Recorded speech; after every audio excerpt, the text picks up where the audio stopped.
নমস্কার, তোমাদের রান্নাঘরে সবাইকে স্বাগত জানাই।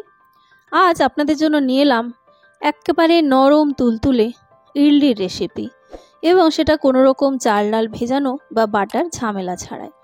আর সেই সঙ্গে শেয়ার করব এই ইডলির সঙ্গে খাওয়ার মতো একটা সুস্বাদু চাটনির রেসিপি, যেটা কোনো রকম নারকেল বাদামের ব্যবহার ছাড়াই আমি তৈরি করেছি। আর ইডলিটা দেখেই বুঝতে পারছেন কতটা সফট হয়েছে, সফট, এবং এই চাটনির সঙ্গে ভীষণ টেস্টি হয় এই রেসিপিটা। তো চলুন শুরু করা যাক আজকের রেসিপি। তো অবশ্যই পুরো ভিডিওটা দেখার অনুরোধ রইল। প্রথমে ইডলির ব্যাটারটা তৈরি করে দেখাবো। তার জন্য একটা বড় মিক্সিং বোলের মধ্যে 250 ml কাপের 1 কাপ মিহিদানার সুজি নিয়ে নিচ্ছি। এবার এর মধ্যে ওই একই কাপের 3 ভাগের 1 ভাগ টক দই দিচ্ছি। টক দইটা এখানে খুব বেশি পরিমাণে টক রয়েছে, তাই আমি 1/3 কাপ দিচ্ছি।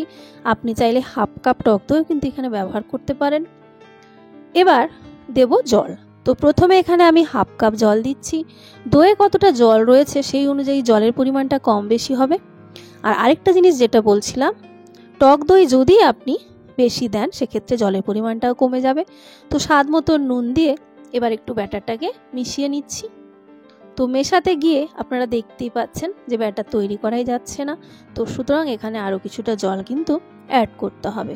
তো আমি এখানে আর হাফ কাপ জল অ্যাড করে দিচ্ছি। তো 1/3 কাপ দই দিয়েছি, দইতে জল ছিল না বললেই চলে, একেবারে জল ছড়ানো দইয়ের মতো সেটা ছিল।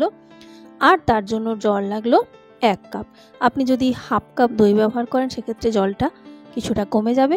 তো একটু দেখে মোটামুটি জলটা কম বেশি করবেন। ব্যাটারের কনসিস্টেন্সি কি আসছে সেটা দেখে রাখুন। ভালো করে মিশিয়ে নিচ্ছি। তো মেশানো হয়ে গেছে, দেখতেই পাচ্ছেন যে ব্যাটারের কনসিস্টেন্সি ঠিক এরকম হবে। এবার ঢাকা দিয়ে রাখছি 15 থেকে 20 মিনিট। আর এই হ্যান্ড ব্লেন্ডারটা যেহেতু লাগবে সেই জন্য এটা রেখে দিচ্ছি।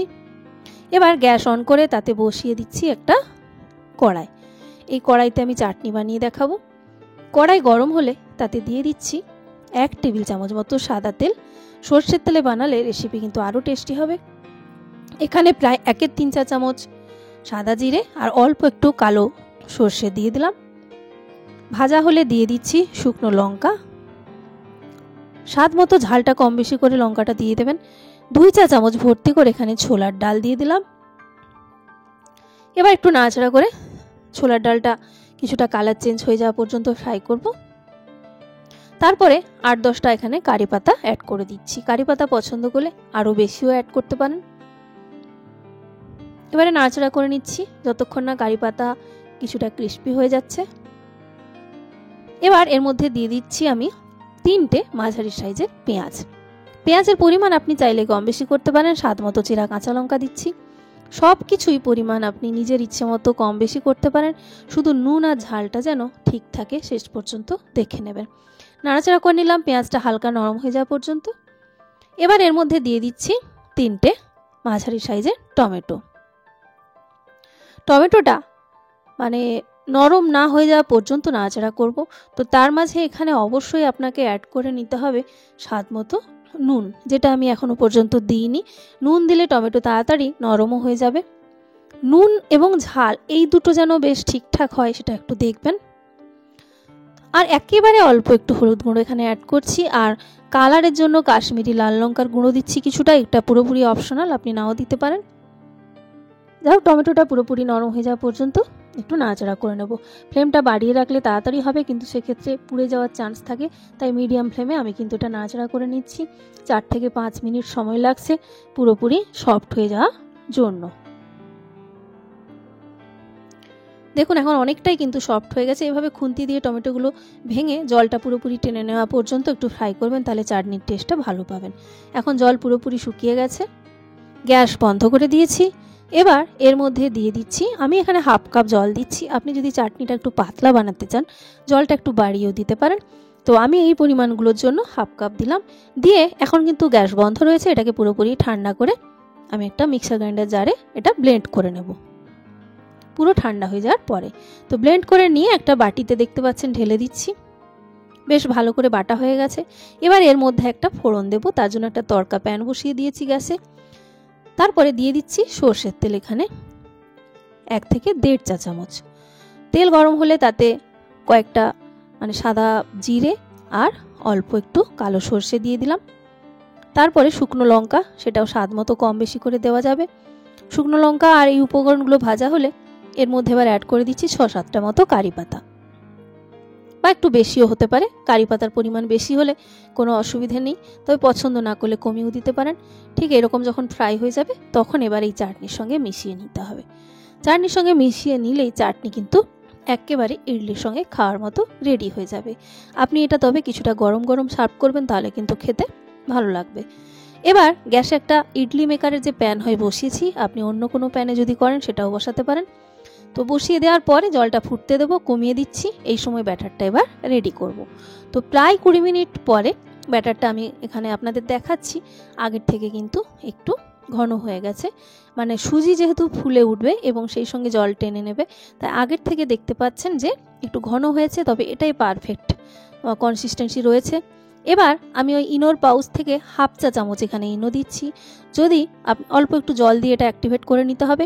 আর এবার যদি আপনার মনে হয় যে খুব বেশি স্পঞ্জি ইডলি চাইছেন, তাহলে কিন্তু পুরো প্যাকেটটা দিয়ে দেবেন এই 250 ml কাপের সুজির জন্য, আর নাহলে হাফ দেবেন। খুব নরম হবে, খেতে একটু অন্যরকম, কিন্তু স্পঞ্জি ভাবটা একটু সেক্ষেত্রে কম হবে। দেখতেই পাচ্ছেন ব্যাটার কিন্তু খুব বেশি এখানে ফোলেনি। তো আমি এখানে 1/2 চা চামচ দিয়েই তৈরি করছি আজকে। এর আগে অলরেডি পুরো দিয়ে আপনাদের সঙ্গে শেয়ার করেছি। দেখুন ব্যাটারটা ঠিক এরকম কিন্তু ফাইনালি আসবে। ভীষণ সুন্দর খেতে লাগবে ইডলিটা। এবার ইডলির যে মোল্ডগুলো হয় সেই মোল্ডের মধ্যে অল্প অল্প তেল দিয়ে আমি ব্রাশ করে নিচ্ছি। আপনি যে কোনো পাত্রে, বাটি, প্লেট, যে কোনো পাত্রে এটা কিন্তু তৈরি করতে পারবেন, বা ছোট্ট চাটনির বাটিতে বানালেও কিছুটা ইডলির শেপ চলে আসবে। যেভাবে খুশি বানাতে পারেন। আমি এখানে ইডলি মোল্ডগুলো ফিল আপ করলাম, তারপরেও ব্যাটার রয়ে গেছে, তাই আপনাদের একটু অন্যভাবেও দেখিয়ে দিই। এখানে একটা প্লেট নিয়ে নিয়েছি, দেখতে পাচ্ছেন, তাতে তেল ব্রাশ করে ব্যাটারটা দিয়ে দিচ্ছি। এদিকে জলটা যে বসিয়েছিলাম অলরেডি ফুটতে শুরু করেছে। তো ব্যাটার রেডি করার আগে বসিয়ে দেবেন জলটা। ফুটতে শুরু করলে জলটা কমিয়ে দিচ্ছি, তারপরে ইডলি মোল্ডগুলো সেট করে ঢাকা দিয়ে দিচ্ছি প্রায় 25 মিনিটের জন্য। ফ্লেমটাকে কমানো ছিল। আরেকটা যে পাত্রে আমি ব্যাটার ঢাললাম দেখতে পেলেন, তার জন্য অন্য একটা বড় প্যান নিয়েছি। তাতে এরকম স্টিম করার বাসনগুলো দিয়ে দেবেন, তার ওপরে চাপিয়ে ভালো করে ঢাকিয়ে দিতে হবে। যদি মোটা করে ব্যাটার দেওয়া থাকে তাহলে 35-40 মিনিট ঢাকিয়ে রাখবেন, আর পাতলা থাকলে কিন্তু এই একই 20 থেকে 25 মিনিট সময় ঢাকিয়ে রাখলে হয়ে যাবে। আর এখানে দেখুন একেবারে রেডি হয়ে গেছে ইডলি। ঠিক 25 মিনিট পরে ঢাকা খুলে নিয়েছি। এবার একটু ঠান্ডা করে আপনাদের দেখাচ্ছি। 1.5 থেকে 2 মিনিট পরে ঠান্ডা করে আমি তুলে আপনাদের দেখাচ্ছি। এগুলো যখন পুরো ঠান্ডা হয়ে যাবে খুব সহজেই উঠে আসে। প্রথমে একটু চামচ বা স্প্যাচুলার সাহায্যে তুলে নিতে হবে। তো একেবারে রেডি হয়ে গেছে নরম ইডলি। ভীষণ সুন্দর খেতে, আর একেবারে কিন্তু নরম তুলতুলে। আর স্পঞ্জি ভাবটা বেশি আনার জন্য ইনোর পরিমাণটাকে বাড়িয়ে দেবেন। একইভাবে আরেকটা পাত্রে যে বসিয়েছিলাম সেটাও আপনাদের তুলে দেখাচ্ছি কতটা নরম তুলতুলে হয়েছে দেখুন। আর একটু মোটা করে ছিল ব্যাটারটা, যে কারণে এটা কিন্তু প্রায় 35 মিনিট ধরে আমি স্টিম করেছি, নাহলে কিন্তু কাঁচা থেকে যাবে। তাই সেটা দেখুন থিকনেসটা বেশি রয়েছে, ভীষণ নরম, দেখেই বুঝতে পাচ্ছেন। খুব সুন্দর কিন্তু খেতে। এবার এটা গরম গরম আপনি যে চাটনি বানালাম সেই চাটনির সঙ্গে সার্ভ করুন। তো বন্ধুরা, এই ছিল আজকের রেসিপি। ভালো লাগলে অবশ্যই লাইক, কমেন্ট, শেয়ার আর সাবস্ক্রাইব করতে কিন্তু ভুলবেন না।